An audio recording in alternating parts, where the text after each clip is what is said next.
Ya, selamat sore teman-teman. Ya, kali ini saya mohon izin untuk ke tema khusus ya, yaitu sebagaimana teman-teman mungkin sudah banyak tahu atau mungkin ada juga yang belum tahu. Jadi begini ya. Pertama bismillahirrahmanirrahim. Allahumma shalli ala Muhammad wa ala ali Muhammad. Ya, pemilihan gubernur Jakarta ini makin lama makin dekat teman-teman ya. Insya Allah rencananya digelar bulan September 2024 yang sedianya digelar pada bulan November ya, 1 bulan setelah pelantikan presiden terpilih atau presiden ke-8 Republik Indonesia Bapak Prabowo Subianto nanti ya. Nah, tapi konon katanya sih katanya dimajukan jadi bulan September 2024 sebelum pelantikan Presiden Prabowo ya. Nah, apa namanya? Mungkin banyak teman-teman yang belum tahu siapa yang saya dukung nanti di Pilgub Jakarta 2024 nanti. Dan saya mohon izin, saya untuk kesekian kalinya menyatakan bahwa untuk pemilihan gubernur Jakarta 2024 ini saya dengan mengucap bismillahirrahmanirrahim menyatakan mendukung Bapak Profesor Dr. Anies Rashid Baswedan PhD, Gubernur Jakarta periode 2017-2022. Kenapa saya mendukung Anies ketimbang Ahok seperti banyak teman-teman saya? Sebenarnya saya sudah jelaskan dengan begitu panjang lebar dalam video-video saya sebelumnya, tapi nggak apa-apa, saya sampaikan lagi ringkas saja ya. Ringkas aja ya. Pertama, saya nggak mau apa yang terjadi di Jakarta 7 tahun lalu itu dengan dicalonkannya kembali Pak Ahok atau Pak Basuki Cahayapurnama oleh PDI Perjuangan itu terjadi lagi. Sebagaimana kita tahu di sepanjang 2016 sampai dengan awal 2017 ya, Jakarta ini begitu hangat banget ya suhu politiknya. Akan tetapi saking hangat dan saking panasnya itu mohon maaf sampai terjadi hal-hal yang sebenarnya cukup memalukan saya sebagai seorang muslim. Bukan hanya hujatan Pak Ahok kepada Al-Quran, yaitu Quran Surah Al-Ma'idah ayat 51 yang asbabun nuzul dan tafsirannya saya kebetulan tahu ya. Tetapi ada narasi atau ajakan yang istilahnya tuh kayak pokoknya kalau saat itu ya, pokoknya kalau lu kedapatan milih Ahok, dukung Ahok ya, lu ketahuan mendukung Ahok ya, kalau dia mati, kalau dia meninggal gitu ya, jenazahnya nggak usah dipulasarain, nggak usah dikuburin, nggak usah disolatin, nggak usah dikapanin, keluarganya nggak usah disantunin, nggak usah dijakatin, nggak usah disedekahin, nggak usah diinpakin dan seterusnya. Gitu. Itu yang terjadi 7 tahun lalu. 7 hingga 8 tahun lalu. Itu terjadi. Ya. Itu buat saya masih menyisakan trauma mendalam ya, trauma mendalam. Terlebih lagi, mohon maaf banget ya, masyarakat Jakarta itu tidak banyak yang tidak lupa dengan peristiwa itu ya. Bukan tidak mungkin akan terjadi lagi seperti 212 itu. Mungkin kalau saya bahasakan Neo 212 ya, Neo 212 yang terjadi itu seperti 7 hingga 8 tahun yang lalu. Pokoknya misinya itu satu, jangan sampai Ahok itu jadi gubernur lagi. Itu makanya jadi mati-matian saat itu. Yang saya paling malu itu adalah narasinya itu, narasi dari kedua belah pihak. Di satu sisi Pak Ahok hujat Quran, tapi di satu sisi saudara-saudari muslim saya meresponnya dengan cara-cara yang mohon maaf di luar batas wajar. Ya, itu sama aja mohon maaf loh ya.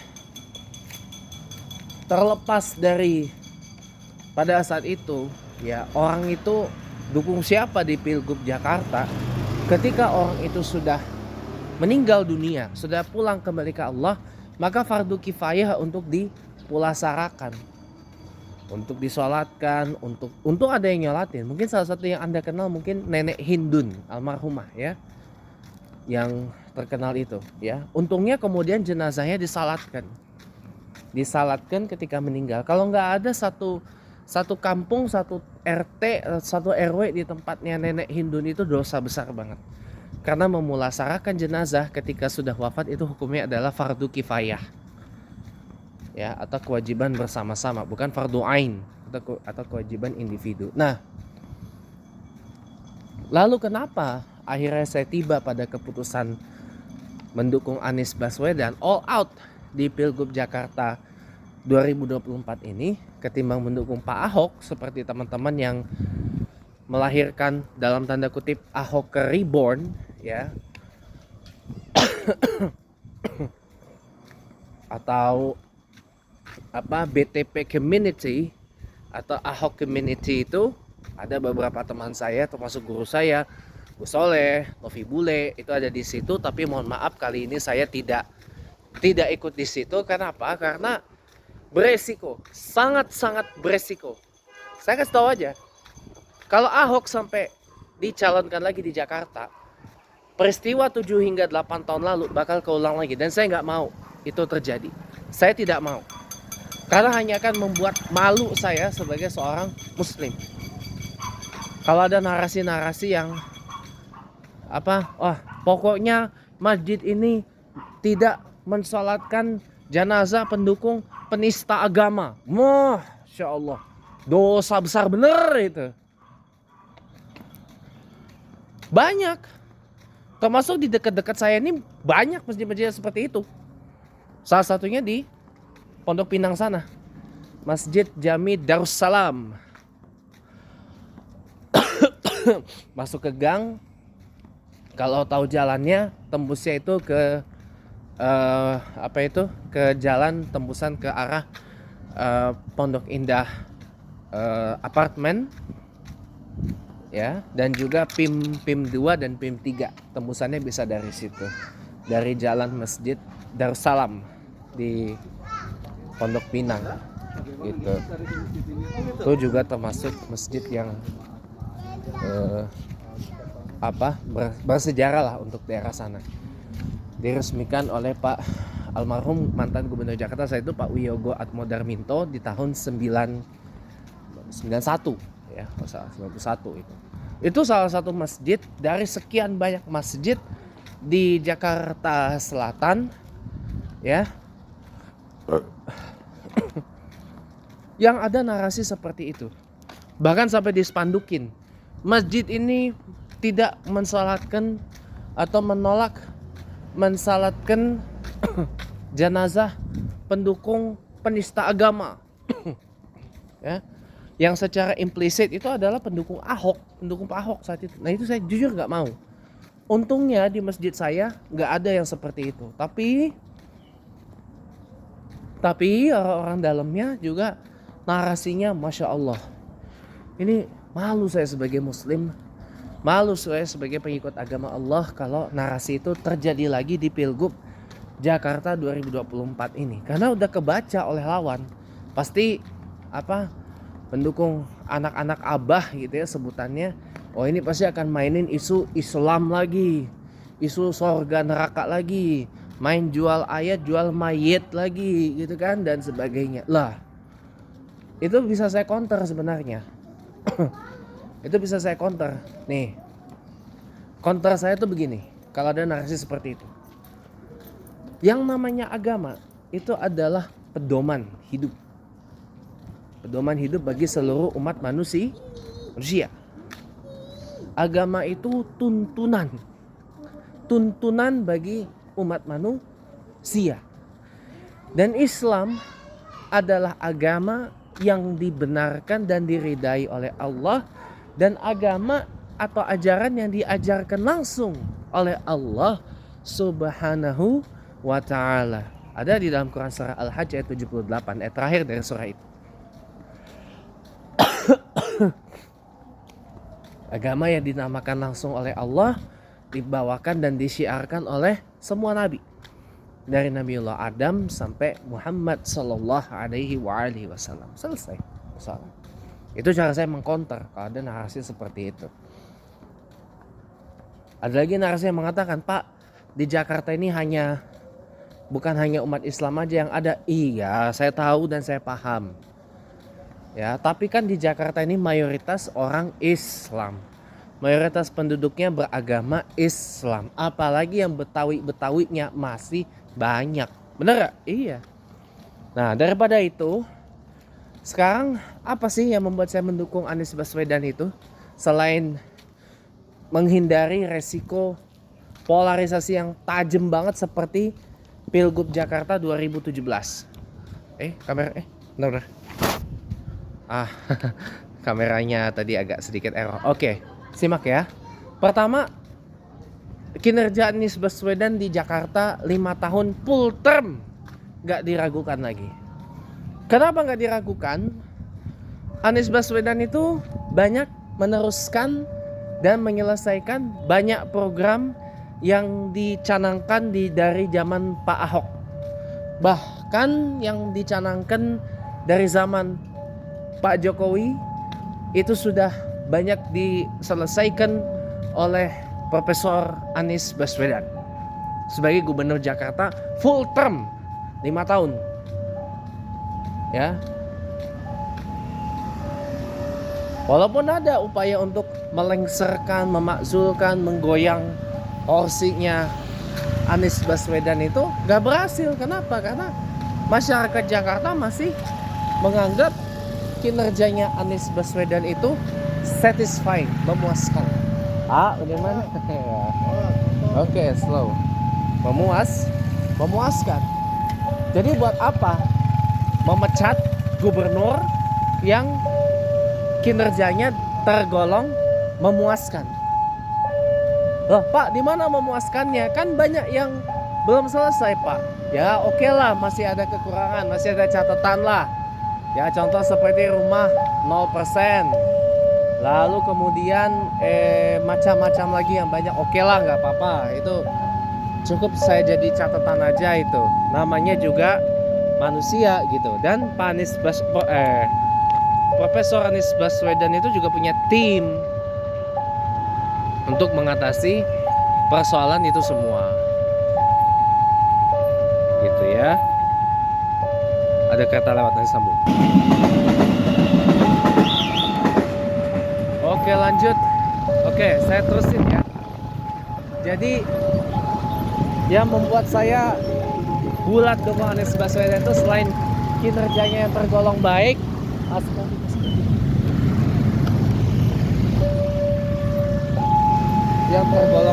gitu ya, selama full term 5 tahun itu, wilayah tempat tinggal saya, Bumi Bintaro Permai, selama 5 tahun Anies menjabat gak pernah banjir. Kecuali mungkin di sekitaran tahun 2020-2021 lah. Ya, itu pun pada saat-saat akhir Mas Anies atau Profesor Anies itu menjabat Gubernur Jakarta. Memang sempat banjir, tapi nggak parah. Tapi begitu sudah berganti jadi PJ Gubernur Heru Budi Hartono, masjid kita banjir. Kan ini artinya apa? Tidak becus. Jadi selama 5 tahun Anies jabat Gubernur Jakarta, nyaris tidak pernah banjir. Oke lah, mungkin kita bisa memaafkan beberapa point blank atau minus poinnya. Tapi ada beberapa hal yang menjadi positif hallmark dari pencapaian seorang Anies Baswedan. Selain Jakarta yang gak banjir, kemudian mendapat opini wajar tanpa pengecualian untuk beberapa kali berturut-turut dari BPK, ya, itu kan bagi saya adalah sebuah prestasi yang membanggakan. Belum lagi yang masalah Formula E. Formula E dan elektrifikasi bus Transjakarta. Itu kan oke banget lah. Boleh dibilang oke lah untuk pencapaian 5 tahun kegubernuran Anies Baswedan di Jakarta. Belum lagi beberapa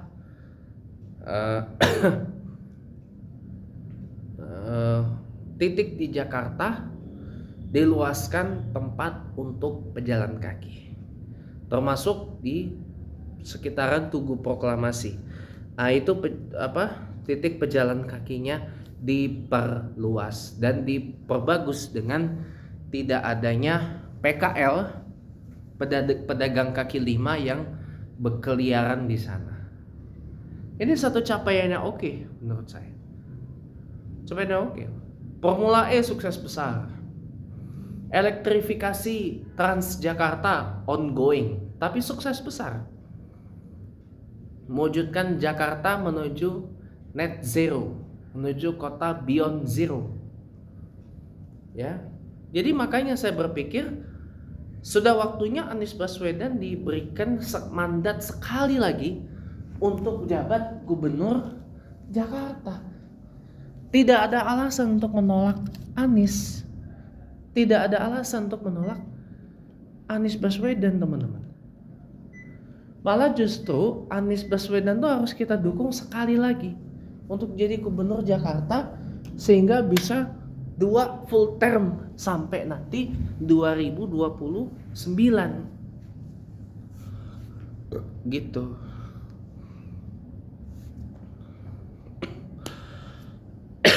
Malah bagus kalau kayak gitu kan, ketimbang Ahok. Bukan saya merendahkan Pak Ahok. Pak Ahok tuh selama 3 tahun kerja jadi gubernur Jakarta tuh oke. Saya tidak deny. Saya tidak sangkal gitu loh. Saya tidak deny dan juga tidak saya sangkal gitu loh, bahwa kinerjanya Pak Ahok tuh ya bagus gitu loh sebagai gubernur Jakarta. Nah kan tetapi kan Pak Ahok itu ada skandalnya gitu loh. Scandalous kalau saya bahasakan. Jadi kalau Pak Ahok ditaruh di luar Jakarta itu masih lebih oke. Nah PDIP, saya berulang kali katakan, di hasil pileg pemilihan legislatif 2024 ini di DPRD Jakarta, dari 60 kursi yang diperebutkan, PDIP itu hanya mendapat 15 kursi. Dan itu pun bukan yang terbanyak. Siapa yang terbanyak? PKS, Partai Keadilan Sejahtera, partai yang mengusung Anies Baswedan di Pilgub Jakarta 2017 yang lalu. Minum dulu. Ya. Berapa kursi didapat? 18 di DPRD Jakarta. Nah, seandainya PDIP legowo mendukung Anies Baswedan sesuai dengan rekomendasi dari PDIP Jakarta Selatan, ya, maka menurut saya itu akan lebih oke loh. Akan lebih oke. Akan lebih oke daripada maksain nyalonin Pak Ahok. Tinggal bagaimana PDIP komunikasi dengan PKS, komunikasi dengan partai-partai lain kayak PKB, Nasdem yang menjadi bagian dari pendukung Anies Baswedan di Pilpres 2024 yang lalu, dan juga partai-partai lain termasuk dengan P3 yang hanya mendapat 1 kursi aja di DPRD Jakarta tuh 2024-2029. Untuk gimana ya legowo lah untuk mencalonkan Anies Baswedan di Pilgub Jakarta 2024 nanti. Gitu. Tinggal nentuin siapa wakilnya. Apakah dari PDIP, dari PKB, dari Nasdem atau dari luar partai. Yang penting sepakat, hitam di atas putih, udah selesai.